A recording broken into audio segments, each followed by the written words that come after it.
Kenny, we're here celebrating a Celtic double. It's the post-match pint here at Malone's.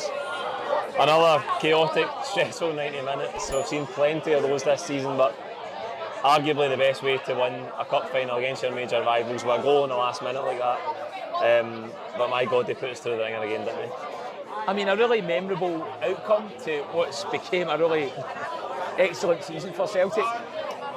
Getting into the game, I actually felt quite relaxed. You're normally a bag of nerves getting into these games, but I think a combination of just having won the league, all of our key men fit, all of our key men in form, I felt really confident. I did think we would win comfortably today, but it really wasn't the story of the game. We controlled the tempo of the game from the outset.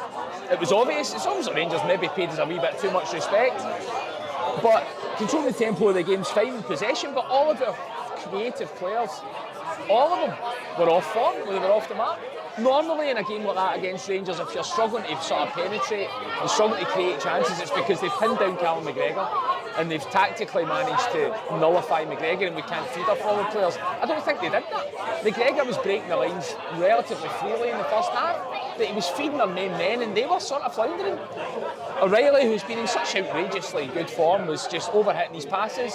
Maeda was breaking free down that left-hand side on a couple of occasions. We know Maeda's can be clumsy. He's not been clumsy this last 3 or 4 weeks. He returned to being clumsy today. Hatate, just expected a bit more application from him. He wasn't coming short demanding the ball. When he received the ball, he just wasn't getting his head up quick enough to try and spray passes around. He's been a bit like that, Hatate, since he came back from injury. I think he's been waiting for things, some brilliant moments, right? When you're as talented as Hatate, you're always going to have magical moments. But I'm expecting a bit more of a sort of 60, 70 minutes out of him, rather than playing in moments, and he didn't help his cause today. So it was that, I think Butland did a save in the first half. Getting in at half time, I thought Rodgers would give him a rocket. I expected to come out the traps second half, given how much is on the line. But they didn't. It actually got worse. And Rangers, we know, we've played Rangers often enough this season to realise they're not going to carve us up with creative football. They're not going to outfox us with intelligent flair. However, they didn't need to. It was just a case of they had a bit more legs in midfield, they were a bit more aggressive, and I wouldn't say they were dominating us and piling over the top of us, but they certainly had the better of that second half, to the point whereby I was a bit fearful they were going to score. They had that goal chopped off. We absolutely had to make the substitutions as we did, but we hung in there. We showed desire. We never gave up. The epitome of not giving up was in the goal. Adam Idah never gave up. The Rangers centre-halves gave up. It might look like a tap-in, it's not a tap-in. So as soon alive, as that ball leaves Bernardo's boot, the whole Rangers backline's flat-footed. He's not. He realises that Butland could spill that. He's right in on top of it, and he doesn't whack it off him. He doesn't put it wide. He slots it home because he's. Adam Idah's proven himself to be a very composed Celtic striker in pressure situations. That's difficult to find, but we found it with him, and he's played a huge part in how we've actually got these 2 trophies over the line. And it was a sort of little microcosm of the season that he scored a winning goal by being alert. And look, those scenes at the end, when the entire playing staff, managerial staff, lined up and faced the wall of the support, you need to sit and breathe that in, because it might look easy. People look at Celtic's trophy winning statistics and think, oh, it's easy. It's not easy. We watch it every week. We know it's not easy. You've got to live those moments for what they are, because they're important. It's a wonderful, iconic moment at the end of the game today that really was deserved of. We've been pretty inspiring stuff. It's not always been great free-flowing football at any point this season, but the way they've got these 2 trophies over the line is pretty inspiring stuff for me, and we should be pretty, Celtic fans around the world having a beer should be proud tonight, because it's been an important campaign for the club and a successful campaign. Absolutely, and that mentality has really dragged us through in the last 4 to 6 weeks. Like, it's been a season, we know that it's been a sluggish season at times, but coming into the business end where the results really matter and you need to deliver, the team have showed that, and that mentality has just dragged us over the line. We're sitting here with a double. Come back to the first half today, I said this to the guys at full time, I thought the Rangers press, as you say, I think that was a lot made of that before the game, because they've struggled against us this season, there's no doubt about that. They've struggled to nullify McGregor, but I actually thought their front 3 and how they were trying to stop the ball getting into McGregor failed at times, and we got out past it. In the first 15-20 minutes you thought this was promising for us, but it just seemed like we lacked cutting edge. For back to middle, we were fine, we were good, but we just couldn't carve out any real quality in the final third, could we? I mean, they're human beings. I think it was just a case of, I can't imagine it was complacency. I think they just collectively had a bit of an off day, and the problem is when you've got Adam Idah, Kyogo, a wonderful striker for Celtic, but the reality is when he's not being fed, the problems compound themselves because he becomes a bit of a non-event. If Adam Idah's there, he can throw himself around, he can play a bit more cheaply and get stuff out of him. But Kyogo got absolutely nothing in that first half. James Forrest on the right-hand side, being in lovely form, but he wasn't brave enough. He was coming inside for us when in other matches, we've seen him in the last 3 or 4 games, he's going on the outside. The fullbacks, who had nice chemistry against Kilmarnock and were supporting the wide men, didn't even attempt to. So the whole thing just became a bit sort of negative. And look, that did feed its way into the second half, and we rode our luck at times, but it was really mentality that got us over the line today rather than superb attacking play. Yeah, I thought we were the better team in the first half. I think the possession stats will show you that. We were the team that were dictating the play, we controlled it. Rangers maybe 1 or 2 chances. I remember O'Reilly put a great block in for Adessa's shot. Silva has one that kind of trundles into Joe Hart's hands. But I thought towards the end of that first half we got a bit scrappy. There was just before half time actually Rangers got a wee bit of momentum, they got a corner from it, and it just comes from us overplaying. Like, we were playing in front of Rangers, and I think Scales and Carter Vickers we took a short free kick and got nothing from it. Dallied too long the ball, turned it over, and I thought those things were just starting to creep in. Another thing I thought today actually in the first half that stood out was that from our own throw-ins we were giving up the ball a wee bit too easily. Maybe a bit of lack of movement at times, but even that slackness in the ball, I don't know if that's maybe I think emotionally the players have given a lot in the last 2 or 3 weeks, and then you've got the high of winning the league championship, and they're having to go to the well again today. But as you say, I thought at half time as well we might see a wee tweak to just try and help us play through them in that final third. But in the second half I thought, the midfield was worse than it was in the first half, and we mentioned Tatati and O'Reilly already struggling to impact the game in that first half, but the game almost passed the midfield by in the second half. I think Rangers had the momentum in the second half, creating very, very little from open play Rangers, as they have done over most of the derbies this season, but I think they end up with 11 corners in the game. They obviously have the goal ruled out from the corner, which will come in a minute, but set pieces were their big threat, and set pieces against us, that's maybe an Achilles heel for us at times. It has been through this season, so you were just wary that those moments could have hurt us. The one area where Rangers, in my mind, probably the only area are superior to Celtic, is their delivery from corners. Their deliveries outright do cause us problems. There was some real hard in-swinging corners that caused Joe Hart problems. The goal that was chopped off we can talk about, but aside from that, he actually handled some stuff pretty well. Even with the Rangers game, all season our ability to defend corners, I think, has unsettled us. Today I don't think, actually Carter Vickers and Scales we often talk about being a bit mediocre. Carter Vickers always a 9, 8, 9, 10 every week. The two of them today I don't think did particularly well. They were getting turned, facing their own goal too much with pretty simple stuff. They weren't getting carved open with a lot of intelligent football. And I think a combination of the corners coming in and unsettling us and them being a bit nervy made the whole back line feel a bit uncomfortable.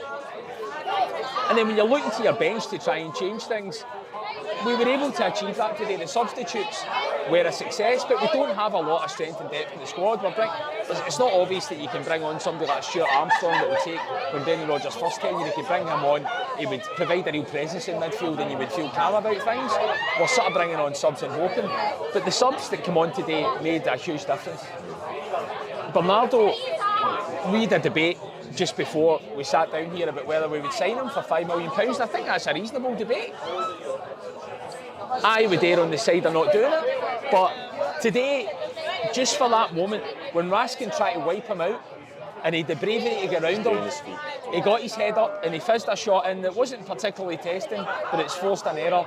He's played a big part in that today, and Idah's substitution was excellent, so proved to be a pivotal change clearly. So Rodgers deserves a lot of praise today for his substitutions. They've impacted the game. But I think going into next season, we need that little bit more weight in the depth in the bench so that we can feel more comfortable about how to change a game, rather than just relying on moments. Aye, I think Bernardo's a funny one, isn't it? I think he's actually fared well in the games against Rangers. Obviously, the December game where he scores, played really well that day. Impacts the game today off the bench. He had a long run in the team when Hatate was out, and we weren't making the content after every game saying what a performance for Bernardo today. He has been inconsistent, and I think he's struggled at times to be as effective as we've seen him in some of the bigger games, like so against Rangers. But obviously, in that second half, we did have to weather a bit of a storm. But again, we managed to find a way. And this Brendan Rodgers record against Rangers just goes from strength to strength. That's 5 games against them this season. And today is, I comfortably say, hands down our worst performance over the derbies. We only had the draw at Ibrox as the game we didn't win. And I thought, obviously in the first half we were brilliant that day. But you can't deny the ability of Brendan Rodgers to guide the team to victories in these fixtures. It's a remarkable record. I mean, when he brought Idah on, I was pleased that I said to you before he came on, he needs to bring him on. What that allows you to do is fizz the ball, bypass the midfield. The midfield was lost, but you don't need to bypass the midfield in a cheap way and just launch balls up to him. You can fizz balls into his feet along the deck, and at Kilmarnock, the centre-halves were doing that. They were taking a step further forward, and they were just missing out the midfield and finding him. He was turning and it was causing chaos, but what really annoyed me today was they never even attempted that. Vickers did it once as soon as he came on, but out with that, they didn't utilise it in any way, and it just persisted with this malaise right through till we were a bit lucky, right, that we just could have scored, but right at the death, when it matters most, somehow we've kept our composure at the back, and Adam Idah never gave up, and we've got over the line. And that, you might think, well, it's a last minute winner a little bit against a run of play, they've got out of jail, they've got lucky. It's not luck. It's absolutely not luck. Brendan Rodgers has spent all campaign drilling a winning mentality into those players. Adam, how many last minute goals has Adam scored? He scored against Motherwell in the last minute to win his 3 points. Hibs. One of the most sort of notable thing about Adam Idah is when he came in under a real cloud, didn't he? People were underwhelmed by his signing. Big time. We on our group chat were a bit underwhelmed by it, and maybe he was a bit of a victim of the club underspending. We weren't doing particularly well at that time. But he was a bit maligned as signing. But he turned up full of confidence, and that day against Hibs, when he scored those 2 penalties, it really let me know that someone had arrived who was prepared to put their neck in the line, who was prepared to say, I'll hit a spot kick in the last minute. He knows what Celtic's all about. It's obvious from the way he behaves around the club, and he knew that day that was a pretty crucial moment, and it showed that his composure. So he's been someone that we've been so reliant on in this last sort of 15 games.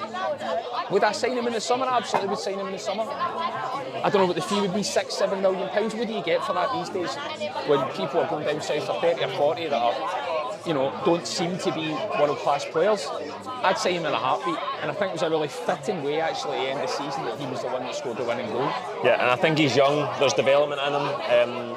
I haven't seen his post-match interview, but I did see a comment in the full-time reaction there saying after listening to his full-time interview they're not so confident that he's going to come back. I don't know what gave that away, but we'll watch that back later.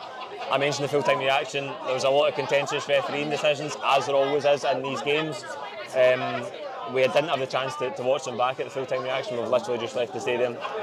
We obviously had the Kyogo header with the Davies handball in the first half.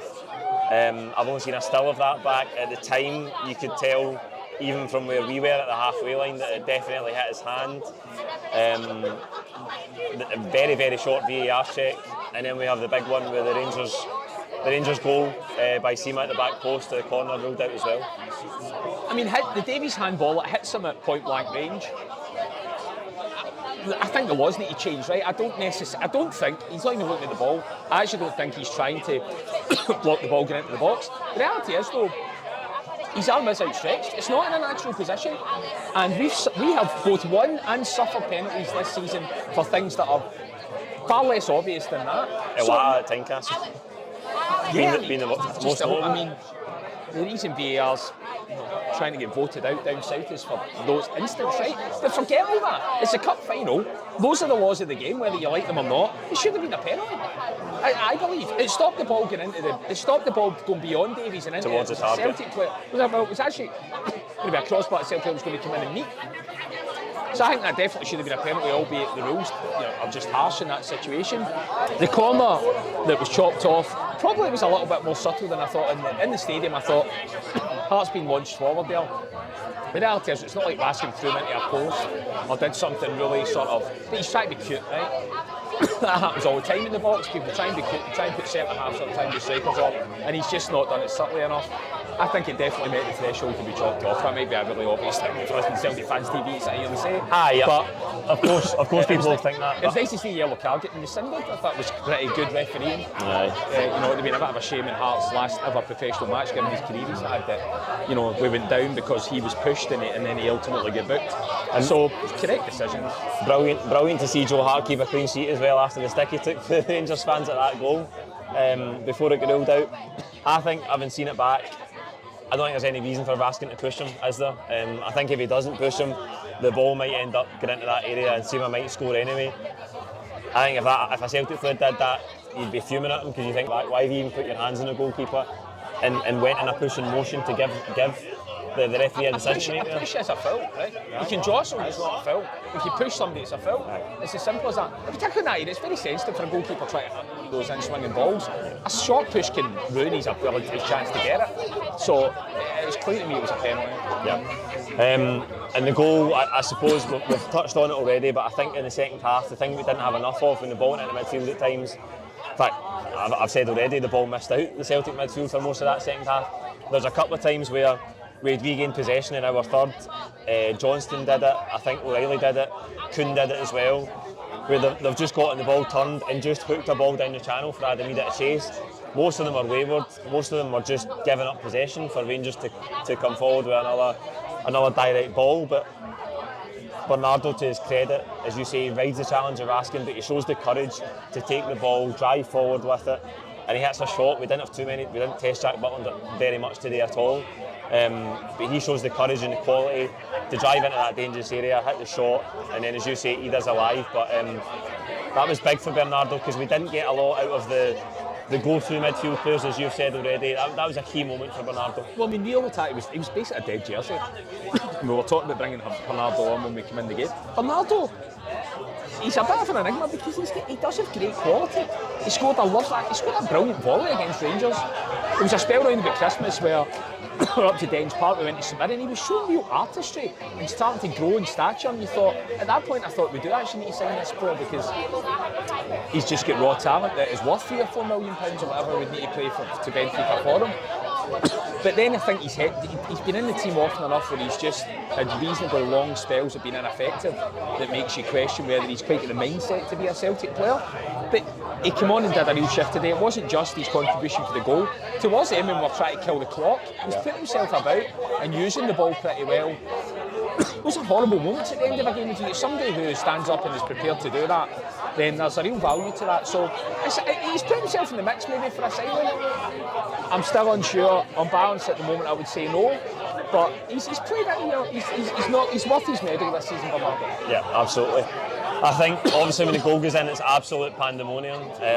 It's one of the best celebrations I can remember in recent times. And then you look over and you see the board going up for 8 minutes and you think, that's a long time. Best part of an hour, 10 minutes to play. Then there's a red card check halfway through the extra time. Being in the stadium, I don't know how long we ended up playing, but you knew that was going to add to the extra time, which was going to be stressful enough as it was. But I actually thought the team handled that really well. I thought we got the ball up into our attacking third, we held it really well, we showed some dig, we showed some fight. Rangers brought Lundstrom on. As you mentioned, Bernardo, even O'Reilly, shown a bit of endeavour to win it back off Lundstrom, win free kicks in good areas. And really, Rangers didn't muster a chance in that last 8 minutes. One of the themes of us winning the league is our ability to close out games. Our goal difference isn't actually that good this season. We've not won many games by high goal margins. All the games against Rangers, I think, have been by 1 goal. And in all of those games, the natural momentum for the last 10 minutes is with the team behind, and you've got to hang on. But we've done it on every single occasion. I actually think Scales, should we give a bit of stick to, handles himself pretty well actually in those moments, because a lot of the time it's cheap stuff, it's long balls, it's deep, it's just hard work, and he is strong in the air skills and he sort of helps us along. So, but that's Brendan Rodgers is helping there as well.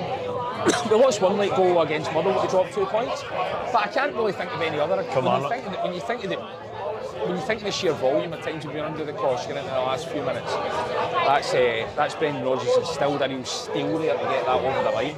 And I think that's been one of the key reasons that we've won the title, is mentality. And mentality kicks in the last few minutes of games. That was a horrible 8-10 minutes at the end. I don't know how to do it, right? I mean, me and you can barely even muster enough energy to watch it, let alone, defend deep balls. But they do it, and fair play to them because it's got us over the line. I touched on it at the top of the video. It's the best way to win a final against your rivals, a 90th minute winner. It's a huge sickener for Rangers. As I say, they might think they edged the second half, but a huge sickener for them, a huge boost for us. Think ahead to next season to tie up a double. And again, the celebrations at the end, the unity between the players and the manager and the support, brilliant to see, brilliant to take in. And again, the manager's talked about the awkwardness at the start of the season, got to go forward next season. That's all banished now, and there's lots of areas to improve. Don't get me wrong, we've got lots of money, lots of resources to the club to go and improve, and we can just strengthen the summer and kick on again. The psychology of these games now is killing Rangers. When I grew up as a boy, Celtic couldn't beat Rangers whatever they attempted. You'd have the lion's share of possession. Andy Gorham would have the best game of his life every time you played them. And just psychologically, you'd be going to the game knowing you were beat. That's the way the Rangers are facing Celtic now. And had they won that game today, it's a bit of a cliche, all this stuff about it's a moral victory, all that sort of pathetic stuff. You'd have got that back, right? It'd have been, well, we've won 2 trophies, we're going into next season with a bit of momentum. They'd have broken down the psychology a little bit. We've just ingrained a defeatist nature in their head even more. And it's really important into next season. Why? Because they're not going to sack their manager. It's the exact same guy at the helm. And he's coming back in and he is bang under pressure when he comes to Celtic Park. And he's going to be looking at Brendan Rodgers most likely with a starting 11 in hands for the Champions League money. And unless he gets a result in that first game at Celtic Park, he's right under it. Had he won that trophy today, he'd have had more leeway. But it's boxed them into a real corner whereby we could take a complete stranglehold, even more than we've got right now, going into the future. So I think the psychology of that win today, matching their whatever it is, greatest team in the world, they believe they are or whatever, well, we're now that, right? The same as a lot of rubbish. That doesn't matter, that's gone. And just the sheer mindset that we leave that game from is going to be really important at the start of next season. I would usually ask you for a man of the match, but difficult one today, such a scrappy game. So to round us off, I suppose, in the last bit of content of this season, have you got a standout moment of the season? The standout moment of the season is the one we've just watched, right? Adam Idah's made a huge impact in the second half of the campaign, which really helped us get over the line with the title. So I thought, just with his application and his desire for the jersey, him scoring that winning goal was really fitting. But those scenes at the end, that iconic image where the entire staff lined up at looking at that wall of Celtic fans, that's the moment of the season, Paul, I believe. Look, we've had some great stuff, late minute winners from Idah himself. Incredible work. 4 wins against Rangers this season. A good draw against Rangers at Ibrox.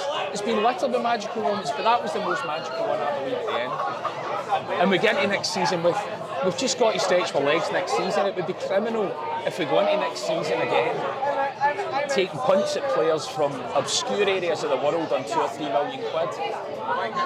That would be madness. Do I believe they won't do that? I don't know, because they've done it so repeatedly over the years that it's hard to say they'll break that cycle. But if we do, if we've got the bravery, if we can take Scales out and put a centre half in £8 or £9 million from a decent league, if we can buy a couple of wingers and get rid of the mediocrity that we've saw for much of this season, if we can try and get Idah or maybe an equivalent, you can really kick on. The Champions League qualification route seems kind of favourable.